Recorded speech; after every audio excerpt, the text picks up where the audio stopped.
thrilling story of Peyton Place.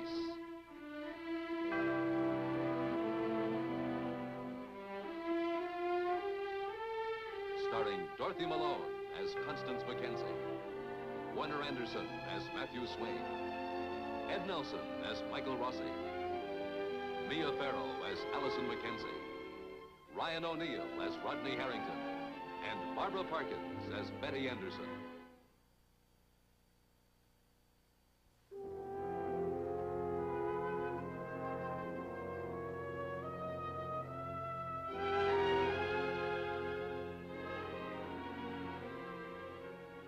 Rita Jack's romance with Norman Harrington has ended on a note of suspicion and jealousy. Rita fears what the ultimate result of this jealousy could be. I want to talk to you. I'm sorry. I just can't take any more.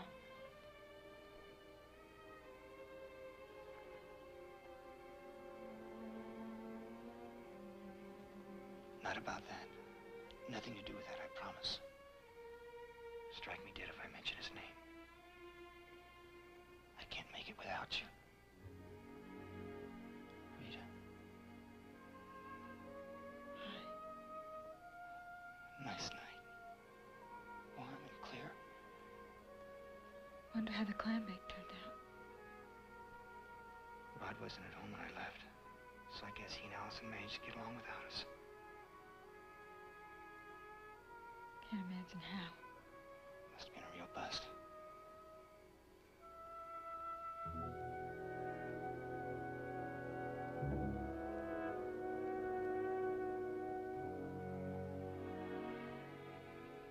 It's wild. 2 minutes ago, I was in a million pieces. And now everything's back together again. Just like that. The world was all a big nothing. About nothing.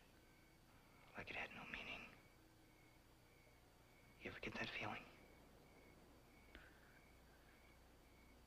Then I walked up and here you are. Here I am. How come with a face like that you can be so beautiful?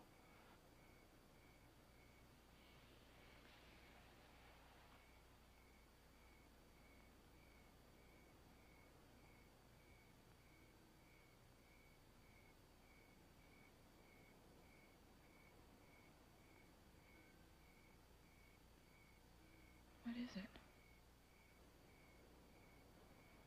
What were you thinking, Norman? Was it different when he kissed her? That's it, isn't it? You said it, I didn't.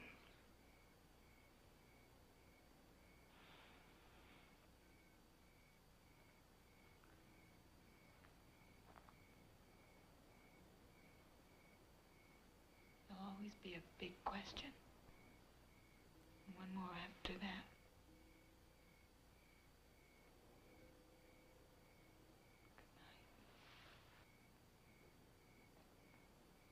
Rita.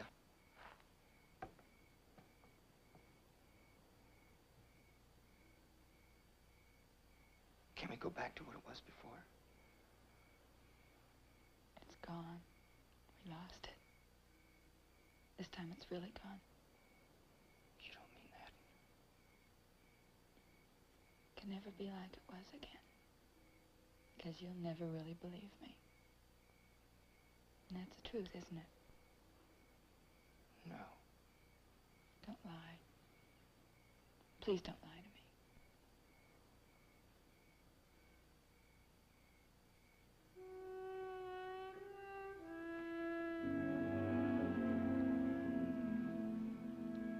I don't know. Maybe. I don't know. Right.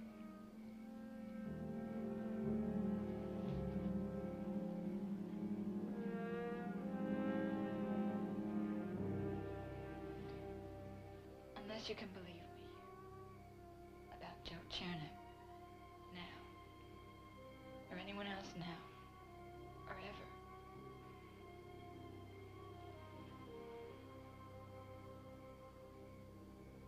When he took you into the warehouse. I didn't want to go in. You didn't want to kiss him. I didn't want to. But when he kissed you.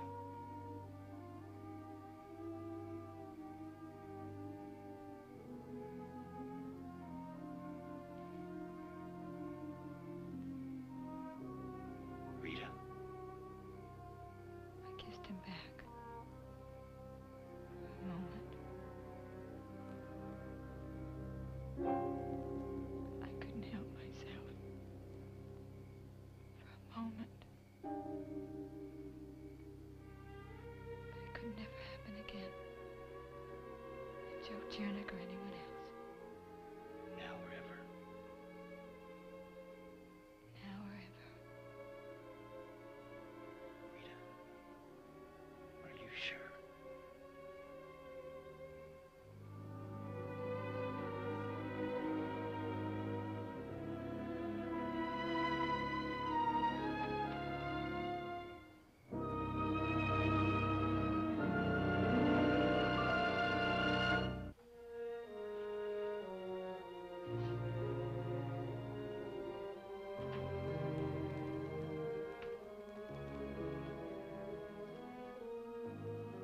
How come you didn't show up at the clam bake? It's okay to turn on the light. I can see without it. I asked you how come you didn't show up. I got sidetracked.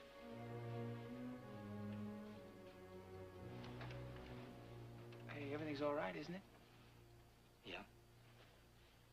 You're sure? Everything's great. Now just leave it alone, will you? Fair enough. Hey, Norm. Must have been a perfect night at the beach, huh? Yeah, it was. Salt air, the sound of the waves. Allison. We had a good time. Yeah. Probably started off a little slow, didn't you? Maybe a little music, and maybe you danced on the sand. Maybe. Just enough contact to, get things going.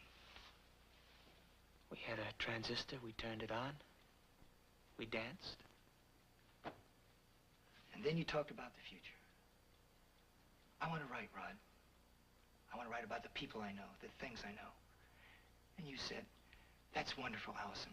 You're such a sensitive person. Right?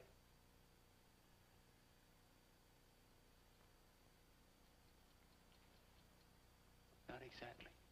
Close, though. Maybe. Well, it was something like that. And then when you knew we weren't going to show up, you had a few more clams, a little music, and, No, what is it? What's wrong?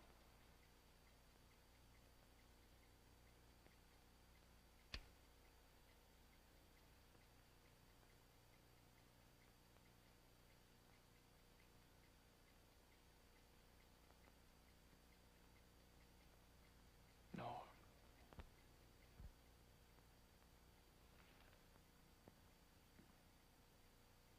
Who beat you up? Turn out the light, will you? I want to know. Will you just turn out the light, Rod? Norman, who did it? Will you turn out that blasted light? Now knock it off. I want to know.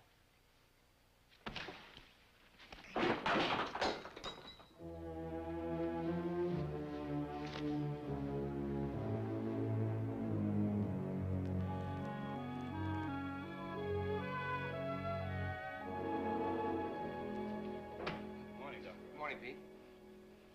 Mike, Well, you're very industrious at this early hour. What is it, cleaning day or something? I didn't think you were in yet. Well, I thought I'd get an early start myself. I was going to stop by your office. Oh? I'm going back to Peru with Vincent. You put a big crack in the wall the other night, but it took Vincent to knock it down completely. He came to tell me that I was right in leaving him and wound up convincing me that I was wrong. He didn't just step off the pedestal I put him on. He smashed it. Broken beyond repair.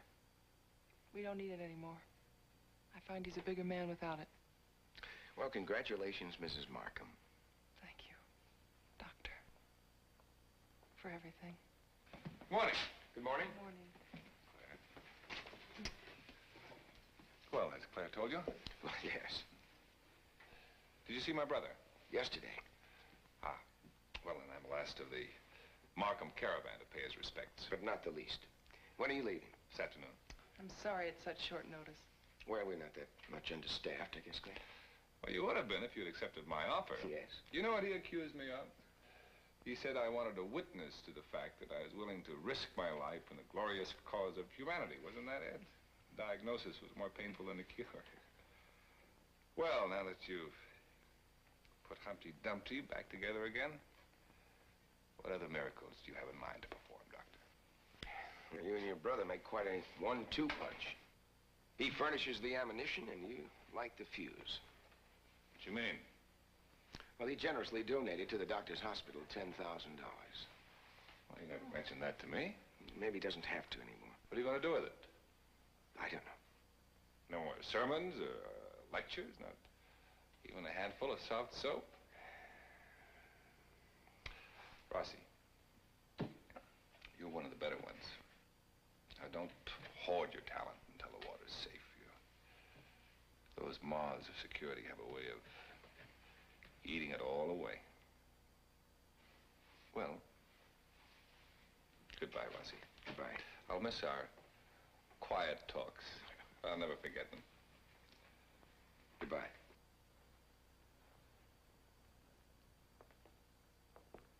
Michael, be selfish.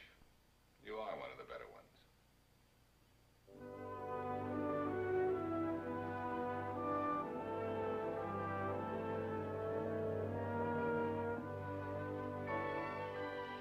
When do you think you'll get back? Well, it depends on traffic. What about you? Are you all set for a hectic day? You know how I feel. Like someone, someplace, should just shoot off a gun and say, get ready, get set, go. Yes, like Kim's storybook used to say. Run, run. See Daddy run to Boston. See Mama run to cook and run to clean. See Mama's big dinner party. See Mommy collapse at the end of the day. Oh, I'll get it. It's probably the babysitter.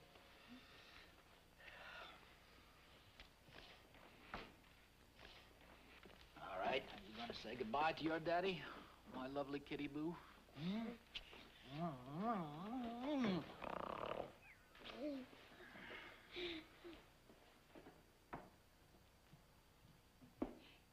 David, this is Sherry Howard. She's from the college. Hi. How do you do? And this is Kim. Kim, this is Sherry. She's going to spend the day with you. Remember we talked about it? Hi, Kim. We'll have a ball, won't we? Oh, Sherry, remember I told you Kim is deaf. Now she has to be able to see your mouth or else she doesn't know what you're saying. Oh, sure. I forgot. Okay.